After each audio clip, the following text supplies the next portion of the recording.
This time of year, many in the agricultural community are thinking about the upcoming planting season. To talk with me more about this topic is Dr. Hans Kandel, an NDSU Extension agronomist. So as producers are heading into the upcoming planting season, what are some of the most important things they should take into consideration? Well, the first thing, of course, is thinking about the variety that you're going to plant, because that is a major decision.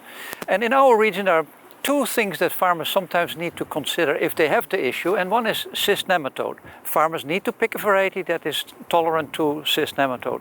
The second major one is iron chlorosis tolerance, the most tolerant in the fields that has the highest IDC normally. And in terms of seeding rate, why is that such an important thing for producers to think about?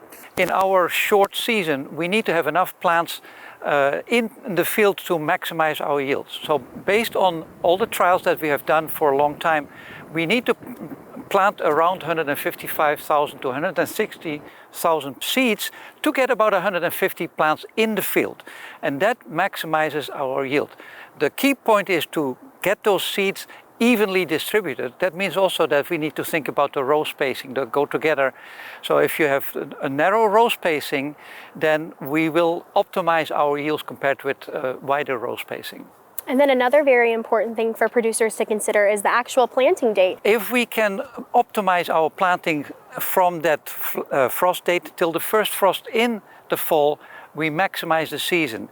Now, we can plant a little bit before the typical frost date because it takes about 10 days before the crop is out.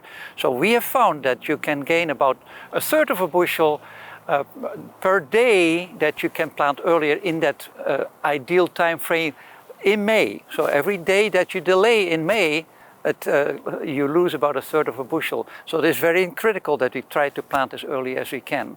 Dr. Hans Kandel, thank you so much for your insight today.